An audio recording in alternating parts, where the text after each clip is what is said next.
কুড়মির দলিলবিহীন জমি না থাকলে সে কুড়মি এই লয়, অর্থাৎ কুড়মি হইলেই কিন্তু তার দলিলবিহীন জমি থাকবে। দলিল মানে কিনিয়া জমি, সেই যে বংশ পরম্পরায় যে জমিটা আসছে। আমাদের আবার বিশেষত্ব আছে। আমি কিন্তু এই জমি জমা নিয়ে দেখিছো বিভিন্ন সময় আমি একটু রিসার্চের মতোই করে থাকি। তো দেখেছি আমাদের কিছু জমি আছে যেগুলোর কিন্তু মানে বংশ পরম্পরায় রেকর্ড হয়ে আসছে, কিন্তু সেগুলো কোনো জমিদার জোরদারদের কাছ থেকে নেওয়া হয়। সেই জমিগুলো আবার ব্রিটিশ পিরিয়ডেও কিন্তু খাজনা লাগে না, কোনো খাজনা লাগে না। আমাদের যেমন এইদিকের যে জমিগুলো আছে একটাও কিন্তু সবগুলো খাজনা বিহীন।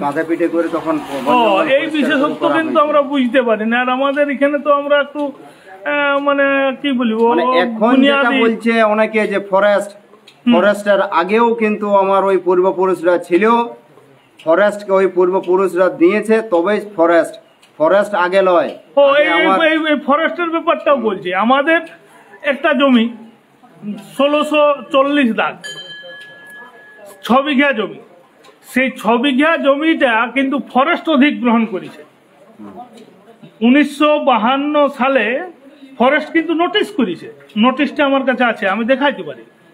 নোটিশটা লিখেছে যে এই জমিটা সরকার আগে নিচ্ছে, সরকার ফরেস্টকে দিচ্ছে। অর্থাৎ ফরেস্ট ডিপার্টমেন্ট চালু হওয়ার আগের থেকেই কিন্তু আমরা এলাকায় বসবাস করি। তো আমি এই ব্যাপারটা একটু সাধারণ পাবলিককে বা জঙ্গল মহলে যারা বসবাস করে তাদের আমি একটু বলতে চাইছি যে আমাদের বিশেষ করে তোর নিজেরও ছিল প্রায় 70 বিঘার মতো ফরেস্ট ছিল। মানে দাঁড়া, এই ব্যাপারটা এই বংশীবদন মাহাতোর ছিল, আমারটা তো হয়েছে সেটা গল্প বললাম। তো এই জমিটা যখন আমি রেকর্ড করতে যাচ্ছি, মানে বিশেষ করে আমি রানীবান বিডিও অফিসে যখন যাই, যে ফরেস্ট রাইট অ্যাক্ট 2006 ওইটা কার্যকরী হচ্ছে 2008, সেখানে বলছে যে কেবলমাত্র এসটিদের ক্ষেত্রে রেকর্ডটা দেওয়া হচ্ছে, জমি মানে ফরেস্ট পাট্টা দেওয়া হচ্ছে। আমি সেখানে এক মাইতি সাহেব সম্ভবত ছিলেন, উনাকে আমি বললাম মানে যে স্যার দেখুন, এখানে ফরেস্ট রাইট অ্যাক্টে বলা আছে যে যারা ফরেস্ট ডুয়েলার, এরপর ডুয়েলারের ব্র্যাকেটে কিন্তু মিনিং দেওয়া আছে যে যারা মিনিমাম 3 প্রজন্ম বসবাস করছে তারাকে দেওয়া যাবে। এখানে যে লিস্টেড আদিবাসী বা এসটি, লিস্টেড এসটিকেই ওই অ্যাক্টের আওতায় এনে তাদেরকে দেওয়া যাবে, এরকম ব্যাপারটা নয়। ব্যাপারটা হচ্ছে যারা ফরেস্ট ডুয়েলার, আমরা বর্তমানে এসটি নাই কিন্তু আমরা পুরো ফরেস্ট ডুয়েলার।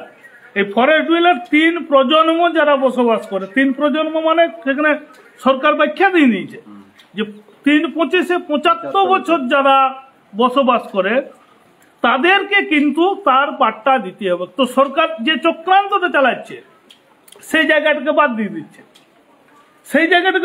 দিচ্ছে, বাদ দিয়ে কিন্তু রেকর্ড দিচ্ছে। অর্থাৎ আমরা যারা এই 3 পুরুষ ধরে বসবাস, এখানে আমার এখানে যদিও 7 পুরুষের বসবাস এই গ্রামে, তার আগে আমার পুরুলিয়ায় ছিল। তো এই গ্রামে 7 পুরুষের বসবাস থাকা সত্ত্বেও আমি কিন্তু সেটা রেকর্ড পাচ্ছি না। জায়গাটা আমার কাছে আজও দলিল মানে দলিল নয়, রেকর্ড যেটা পুরানো রেকর্ড আছে সেটা আছে। তারপর ওই 52 সালে যে নোটিশটা দিয়েছে যে এই জমিটা আপনার সরকার অধিগ্রহণ করছে এবং সরকার ফরেস্টকে দিচ্ছে, তার কাগজ আছে আমার কাছে, আমি একদম সযত্নে রেখেছি।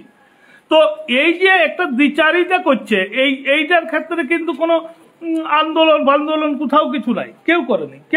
এটা আমি বলেছি। আমি নিজে একটা বিশেষ কাজের ক্ষেত্রে যেহেতু থাকি, সেই হিসাবে আমি রায়পুরে বলেছি যে ফরেস্ট ডুয়েলারের ব্যাখ্যাটা আপনারা কেন উল্টা করছেন, ফরেস্ট ডুয়েলারের ব্যাখ্যাটা উল্টা করছেন। যারাকে ফরেস্ট রাইট দেওয়া হচ্ছে, তাইলে এই রাইটটা দেওয়ার পরেও রাইটটা কেড়ে নেওয়া হচ্ছে। এইখানে একটা কমিটি গঠন করা হয়েছে, একদম ব্লক স্তর, জেলা স্তর, এরকম একটা ফরেস্টের কমিটি আছে আমি যতটুকু দেখেছি। তো সেইখানে যে দ্বিচারিতা হচ্ছে, এই দ্বিচারিতার বিরুদ্ধে কিন্তু লড়াই করার দরকার আছে। আমাদের একটা ব্যক্তিগত লড়াই আছে যে আমরা আদিবাসী তালিকায় অন্তর্ভুক্তের জন্য লড়াই করছি, দীর্ঘদিন ধরে লড়াই করছি। এই লড়াইয়ের একটা মানে বাধা আছে। বাধা কি না, অনেকেই কিন্তু লক্ষ্য করেছিল যে নবান্নে অজিত প্রসাদ মাহাতোর নেতৃত্বে নবান্নে আদিবাসী কুর্মী সমাজের লোকদেরকে ডাক দেওয়া হয়েছে। তো এইখানে কি আলোচনা হলো এটা নিয়ে অনেকেরই প্রশ্ন আছে। তুও যেহেতু প্রতিনিধি, আমিও প্রতিনিধি ছিলাম, সেইখানে প্রশ্ন আছে অনেক কিছু, উত্তরও আছে অনেক কিছু, কিন্তু কিছু ঘটনা আছে যেগুলো কিন্তু গোপনীয়। আমার একটা দুর্নাম আছে, বিরাট দুর্নাম আছে, যে আমি নাকি মুখ ফসকে গোপন কথা বলে দিই, এরকম আমার একটা দুর্নাম আছে। তো আমি সাধারণ যুব সমাজের কাছে আমি কিন্তু আমাকে প্রশ্ন করতে পারে। অজিত প্রসাদ মাহাতো কিন্তু প্রশ্নটা করতে পারেন, কারণ একটা সিনিয়রিটির ব্যাপার আছে। আমি যে প্রশ্নের মুখাপেক্ষা হই তাদেরকে আমাকে উত্তর দিতে হয়। এই সাংগঠনিক কিছু বাধ্যবাধকতা আছে ঠিকই, কিন্তু আমাকে যে প্রশ্নগুলো আমাকে থ্রো করে সেগুলোর যদি আমি উত্তর না দিতে পারি, আমি যুব সমাজের কাছে কি নিয়ে দাঁড়াবো? সবাই তো আমার শত্রু নয়। এখানে একজন শত্রু হয়তো আমার সেই কথোপকথনটা ভিডিও কি বলে ওটাকে রেকর্ডিং করে হাইলাইট করেছে, করুক, আমার তাতে কোনো অসুবিধা নেই। আমাকে ফ্লপ করতে নিয়ে সে নিজে অতল গহরে তোলাই গেছে, এটা নিয়ে কোনো বিষয় নাই। হ্যাঁ, আর মুখোশের আড়ালে মুখ এই অপশানটা দিয়ে করেছিল।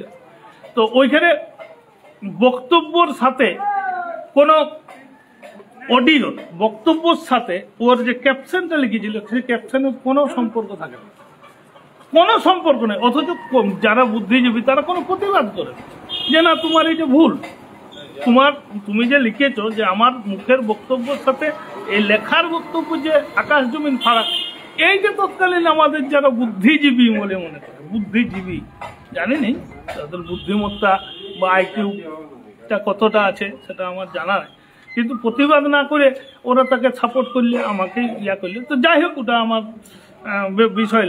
তো এখানে নবান্নের যে প্রসঙ্গটা আমাদের আলোচনা হয়েছে, দীর্ঘ আলোচনা, একজন সিএম এর পক্ষে 1 ঘন্টা প্লাস 15-20 মিনিট আলোচনা হয়েছে। দীর্ঘ আলোচনায় আমাদের সামনে পিছনে কি ঘটনা, কি পরিপ্রেক্ষিত, আমরা সমস্ত দিক আলোচনা করছি এবং সামাজিক ডেভেলপমেন্টের জন্য যা যা করণীয় সরকার সেগুলো করিবে সেটা কথা দিয়েছে। কিন্তু কোথাও একটা যেন পিছু টান রয়ে গেছে, সরকার পিছু টান রয়ে গেছে। তো পিছু টানের কারণটা কি? একটা সংগঠন বা একটা জাতি স্বাধীনতার পর থেকেই তারা আন্দোলন করছে, লড়াই করছে, কারো বিরোধিতায় কি সমাজের হক দাবিটা সরকার মিটাতে পারছে না। বিরোধিতা কিসের বিরোধিতা? আমি যদি আজকে যে দাবিটা উঠেছে যে মুখ্যমন্ত্রীকে পদত্যাগ করতে হবে, দাবি উঠেছে, তাহলে মুখ্যমন্ত্রী মমতা ব্যানার্জি পদত্যাগ করুক, দাবি উঠেছে যখনই। তাহলে কেউ যদি বিরোধিতা করে যে কুর্মীকে এসটি করা যাবে না, কেউ বিরোধিতা করছে, তো এই বিরোধিতার কারণে কুর্মীকে এসটি করে যাবো না, এই আজব গল্পগুলো আসছে কি করে? আজব গল্প। আমার যদি হক অধিকার থাকে, আমার যদি ন্যায্য দাবি থাকে, আমি যদি সেটা সঠিক বঠি, তো তার জন্য কারো বিরোধিতায় আমাকে বাদ দিতে হবে। আমার ন্যায্য রিপোর্টটা আমি বিরোধিতা করছি, আমি একটা কোনো জিনিসের বিরোধিতা করছি, সেই বিরোধিতার কারণে আমি সত্যিকে সত্যি বলবো না, এই সৎ সাহসটা সরকারের নাই, তো কে দেখাবে? সৎ সাহসটা যদি সরকার না দেখাইতে পারে তো দেখাবে কে? বিষয় কোথায়? মণিপুর প্রসঙ্গটা কি আছে?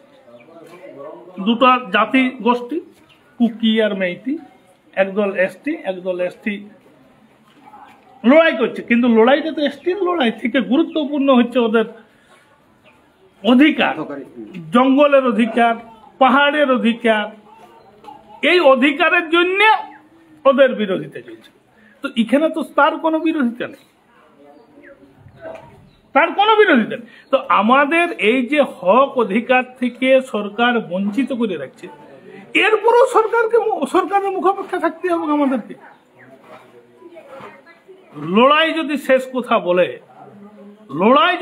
কথা বলবে, আন্দোলন যদি বাংলাদেশের একটা সরকারের পতন ঘটায় দিতে পারে, গণতান্ত্রিক বাংলাদেশে ওঠা, ভারতও গণতান্ত্রিক, সেখানে মানুষের দাবি, মানুষের চাহিদা, মানুষের মানে সরকারের দায়বদ্ধতা আছে।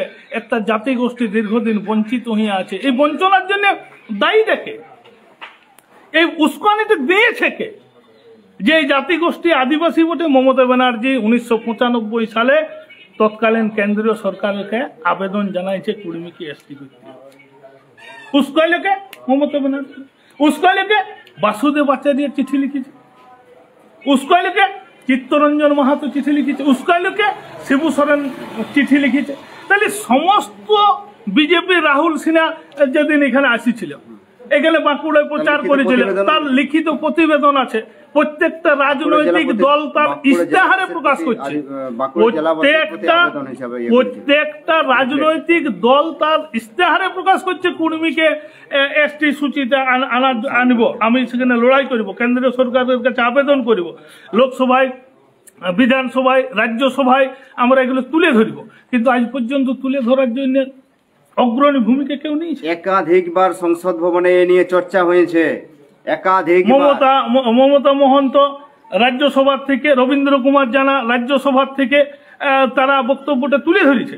এখন আমাদের সুপ্রিম কোর্ট একটা রায় দিয়েছে যে ট্রাইবাল কমিউনিটি বা এসসি কমিউনিটির মধ্যে উপশ্রেণীতে বিভাজিত করে তাদের উন্নয়নটা অবশ্যম্ভাবী, তাদের উন্নয়ন করা যেতে পারে রাজ্য সরকার যদি মনে করে। তাইলে রাজ্য সরকার কি মনে করছে না এসটির মধ্যে সবর সম্প্রদায়ের মানুষ সব থেকে পিছিয়ে পড়ে আছে, তাদেরকে উপশ্রেণী ABCD করে তাদেরকে বিশেষ প্যাকেজ দিয়ে তাদের ডেভেলপমেন্ট করা যাবে না? বংশ পরম্পরায় এক শ্রেণীর মানুষ 5 পুরুষ ধরে তারা চাকরি করছে, সেই একই জাতিগোষ্ঠীর মধ্যে সমতা আনা যাবে না? যে অন্যান্য যারা আজ পর্যন্ত পিছিয়ে পড়ে আছে তাদের উন্নয়নটা চাই।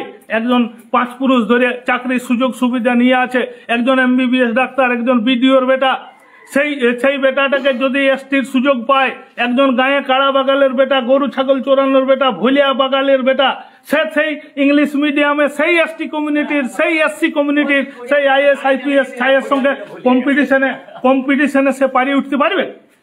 তার জন্য সুপ্রিম কোর্ট একটা 7 জন বিচারপতির যে রায় দিয়েছে, সেই রায়টাকে কার্যকরী করা ইমিডিয়েট রাজ্য সরকার, কেন্দ্রীয় সরকারের দরকার আছে। যদি তারা সত্যিকারেই সমস্ত সম্প্রদায়ের, সমস্ত জাতিগোষ্ঠীর মধ্যে ডেভেলপমেন্ট চাই। আজ যদি পিছিয়ে পড়া জাতিগোষ্ঠীর জেনারেল কাস্টের একটা অর্থনৈতিক মানদণ্ড বিচার করে EWS প্রয়োগ করে তাদের যদি ডেভেলপমেন্টের কথা চিন্তা করে, তো এসটি কমিউনিটির যে এসটিটা আছে সেই এসটি একই কমিউনিটির মধ্যে কেন সমতা আনবে না? কেন 5 পুরুষ ধরে চাকরি করা লোক সেই এসটির সুযোগ পায়, সেই এসসির সুযোগ পায়, তারা বংশ পরম্পরায় চাকরি করবে? এইটা সরকারের ভাবা উচিত আছে, এইটা কার্যকরী করা একদম উচিত। হয় সরকার যদি এই জিনিসগুলো না চালায়, তাহলে সুপ্রিম কোর্ট, হাইকোর্টের আজ প্রয়োজনীয়তা কোথায়? আমাদের ভাবতে হবে। যদি হাইকোর্ট, সুপ্রিম কোর্টের আজ প্রয়োজনীয়তা না থাকে, সরকার এগুলো মান্যতা দেওয়ার দরকার নেই। কিন্তু যদি প্রয়োজন থাকে, হাইকোর্ট, সুপ্রিম কোর্ট, যেখানে গণতন্ত্রের যারা মেরুদণ্ড, সেই মেরুদণ্ডকে যারা কার্যকরী করছে, সেই কার্যকর্তারাই যদি নিজেরা ভুল করে, তার ধরাই দেওয়ার জন্য, এই ভুলটাকে সংশোধন করার জন্য হাইকোর্ট, সুপ্রিম কোর্ট আছে। সেই গণতন্ত্র যেখানে যারা প্রশাসক, তারা যদি ভুল করে, সেই ভুলকে সংশোধন করার জন্য আজ সাধারণ পাবলিক, যেমন আরজিকর কাণ্ড, এই আরজিকর কাণ্ডে সাধারণ জনতা পথে নামিয়েছে, বিচার চাইছে সবাই। বিচারটা চাইবে কার কাছে? কে দিবে বিচার? রাজ্য সরকার বিচার চাইছে, কেন্দ্রীয় সরকার বিচার চাইছে, তাহলে বিচারটা দিবে কে? এখানে দোষীরা শাস্তি পাক সবাই চায়। তাহলে আজ রাজ্য সরকারের পক্ষ থেকে হাইকোর্টে যাচ্ছে কোটি কোটি টাকা খরচ করে 21 জন উকিল দিয়ে, তাইলে কে বিচার চাইছে বলো? কেউ বিচার চায় না। এটা রাজনীতি করার উদ্দেশ্য নিয়ে রাজনৈতিক নেতারা রাজনীতি করছে।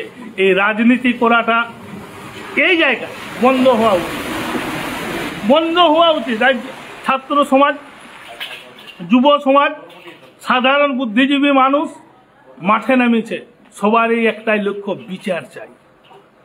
পশ্চিমবঙ্গ একটা শান্ত পরিবেশের রাজ্য, যেখানে রবীন্দ্রনাথ জন্মেছেন, বিবেকানন্দ জন্মেছেন, যেখানে রাজা রামমোহন রায় জন্মেছেন, যেখানে বিদ্যাসাগর জন্মেছেন, যেখানে বিজেপির প্রতিষ্ঠাতা জন্মেছেন এই বাংলায়, সেই বাংলায় আজ এই অরাজকতা চলছে।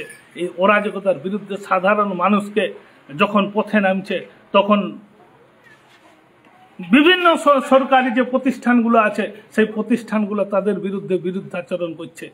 এটা ঠিক নয়, এটা ঠিক নয়। ইমিডিয়েট বিচার দিলে সমস্ত আন্দোলন বন্ধ হয়ে যাবে, কিন্তু দিচ্ছে না কেন? সিবিআই এর হাতে ক্ষমতা দেওয়া হয়েছে। সিবিআই এত বড় একটা দপ্তরকে পুষিয়ে তাহলে কেন্দ্রীয় সরকার রাখছে কি জন্য, যদি তারা বিচার দিতে না পারবে? এত পুলিশ প্রশাসন থাকা সত্ত্বেও সেটা দোষীকে শাস্তি ধরাই দিতে পারছে না এখানে। আমরা দেখেছি একজন সাধারণ মানুষ যারা সরকারের বিরোধিতা করে তাকে লঙ্কার ধুমা দেওয়া হয় থানায় ডেকে নিয়ে গিয়ে। সরকারের বিরোধিতা করলে তার বিরুদ্ধে কেস কাছারি মামলা মোকদ্দমা অযথা দেওয়া হয়। একটা তার জাতিগত আন্দোলনের জন্য মিথ্যা মামলা দেওয়া হচ্ছে, সাধারণ মানুষকে খেপিয়ে তোলা হচ্ছে। দায়ীটাকে সরকার বলেছে, সরকার খুঁজেছে যে কুর্মীকে এসটি করতে হবে, তারপরও এসটি হচ্ছে না, তার জন্য আন্দোলন হচ্ছে। অথচ সেই আন্দোলনকারীদের বিরুদ্ধে মিথ্যা মামলা দিচ্ছে। আলোচনায় বসে যাবে না, ত্রিপাক্ষিক আলোচনা করা যাবে না। সাধারণ একটা বিষয় ত্রিপাক্ষিক আলোচনা হচ্ছে না এখানে।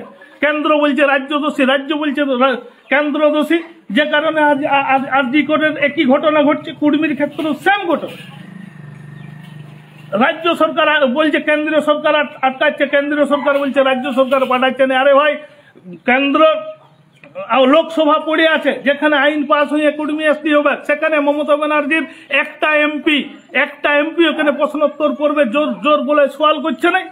আজ যদি এফডিআই ইস্যুতে কালো শাড়ি, কালো শাল, কালো হাঁড়ি নিয়ে আন্দোলন হয়, যদি রাজ্য সরকারের সদিচ্ছা থাকে কুর্মীকে এসটি করার বিষয়ে, তো এরা কেন আন্দোলন করছে না? এতগুলা রাজ্যসভায় লোকসভায় এমপি থাকা সত্ত্বেও কি দেখানো হচ্ছে?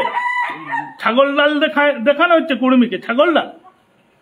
এই ছাগল ডাল দেখাই রাজনীতিতে বন্ধ করুন। হক অধিকার প্রতিষ্ঠার জন্য কুর্মীরা জীবন পণ মরণ দিয়ে লড়াই করছে। এই লড়াইয়ে সবাই সামিল হবে, সামিল আছে, সবাই থাকবে। সমস্ত কর্মী সংগঠন এক হচ্ছে। ভাববেন নাই কিছু কুচক্রী মানুষের কুচক্রান্তের শিকার হয়ে এত বড় একটা সমাজ কিন্তু নষ্ট হবে না। সমাজ তার কাঙ্ক্ষিত লক্ষ্যে পৌঁছবে কি? সরকার চাই না চাক, কখনো থামে থাকবে না, লড়াই থামে থাকবে না। আজ আমি করছি, আমি হয়তো বিতশ্রদ্ধ হয়ে পেছায় পড়তে পারি, কিন্তু সময়ের উত্তর দিবে। তো যাই হোক, ঝড়িয়াও কেটে গেল, উত্তেজিতও অনেকটা হয়ে গেল। সবাইকে বিনম্র চিত্তে আবেদন জানাবো, ধৈর্য ধরুন, অপেক্ষা করুন, লড়াইয়ে থাকুন, কাঙ্ক্ষিত লক্ষ্যে পৌঁছাবই। এই কাঙ্ক্ষিত লক্ষ্যে যতদিন না পৌঁছাচ্ছি ততদিন পর্যন্ত আপনারাও পাশে থাকুন, এই আবেদন, এই নিবেদন রাখছি। তার সাথে সাথে কাকা সমাজের কাছে কি আবেদন রাখছে এটা আপনারা ধৈর্য ধরে শুনুন। জোহার। সমাজের কাছে আবেদন নিবেদন আমার একটাই, সেটা হচ্ছে যে এই চাষের সঙ্গে সঙ্গে অনেক কম বয়স থেকে আমার জেঠাবাবু হাই স্কুলের টিচার ছিলেন, মাননীয় প্রয়াত অম্বিকাচরণ মাহাতো। তার সাথে সাথে ওনার যারা সতীর্থ ছিলেন তাদের সঙ্গে সঙ্গে তাদের সাহচর্যে থাকিয়ে আমি এই সমাজ সম্পর্কে কিছু অংশ উপলব্ধি করেছিলাম। তার পরিপ্রেক্ষিতে আমি এই সমাজ আন্দোলনে জড়াই পড়ি এবং সেইখান থেকে আজ পর্যন্ত যা লক্ষ্য করে এসেছি সেই 2004 সাল থেকে, তাতে দেখেছি যে বহু বুভুক্ষ নিরন্ন মানুষ, অসহায় সহায় সম্বলহীন মানুষ, তারা এমনিতেই মানে দিনাতিপাত করতে যায়, তাদেরকে অনেক রকমভাবে পরিশান হতে হয়। তার মাঝেও কিন্তু তারা সেই অর্থটা যেভাবেই হোক তারা কিন্তু জোগাড় করেছিল, হয় হাঁস মুরগি বিকে হোক, ধান চাল বিকে হোক, কোনো আত্মীয় বন্ধু বান্ধবদের কাছ থেকে সাহায্য নিয়ে হোক, তারা কিন্তু সাধ্যমতো শেষ চেষ্টা তারা কিন্তু চালাইছিল। আন্দোলনে তারা সামিল হয়েছিল এবং আগামী দিনেও তারা কিন্তু সামিল হবে। আমার দৃঢ় বিশ্বাস এই কারণে সামিল হবে যে তারা এই জায়গায় সামিল হচ্ছে এই জন্যেই বাঁচার জন্যে। এই জায়গায় কর্মী তার স্বাভিমান ফিরে পেলে এই সমস্ত সহায় সম্বলহীন নিরন্ন বুভুক্ষ মানুষ তারা সবাই এমপি হয়ে যাবে, তারা সবাই এমএলএ বনে যাবে, তারা সবাই আইএস বনে যাবে, তাদের ছেলেপুলেরা সবাই আইপিএস হয়ে যাবে। এমনটা কিন্তু ভাববার কোনো দরকার নাই। কিন্তু তাদের যে মানে বাঁচার যে জায়গাটা, সেই জায়গাটা তারা মোটামুটি খুঁজে পাবে। তাই বাঁচার তাগিদে, বাঁচার জন্যেই কিন্তু সমস্ত মানুষ ওই জায়গায় গেছে। কেউ কখনো শখে কিন্তু আন্দোলনে যোগদান করে নাই। এটা আমি উপলব্ধি করেছি আমার দীর্ঘ অভিজ্ঞতা দিয়ে। এবং আমি গ্রাসরুটে কাজ করি। আমি একদম প্রত্যন্ত দিন আনা দিন খাওয়া মানুষের সঙ্গে আমার উঠা বসে আছে এবং সর্বোচ্চ মানের লোকের সঙ্গেও আমার যোগাযোগ রয়েছে। চীনের সায়েন্টিস্ট শ্রদ্ধেয় শশধর মাহাতো, প্রণম্য ব্যক্তি, বহু অভিজ্ঞতা ওনার কাছ থেকে পাইছি। উনি আমার মতন একজন ব্যক্তির সঙ্গে যোগাযোগ রাখেন। সত্যি আমি মানে আবেগ প্রিয় হয়ে যাচ্ছে কাকা, আর বিশেষ কিছু বলতে পারবেন না, কিছু ঘটনার পরিপ্রেক্ষিতে আবেগ প্রিয় হয়ে যাচ্ছে। যাই হোক, সবাইকে ধন্যবাদ। মানে অনেক কষ্ট সহ্য করে লড়াইটা করে, সত্যি সত্যি দিন আনা দিন খাওয়া পরিবারে এই বর্তমানে কাকার উপরে অনেকগুলো পরিবার ডিপেন্ডেন্ট, অনেকগুলা ব্যক্তি ডিপেন্ডেন্ট। পরিশ্রম এত শ্রদ্ধার পরেও, এত পরিশ্রমের পরেও এখনও কাঙ্ক্ষিত লক্ষ্যে পৌঁছাতে পারেন নাই কিছু আমাদের গলতির কারণে। তো দুঃখিত, সবাইকে ধন্যবাদ। আর কিছু না বলে এখানে লাইভটা শেষ করছি।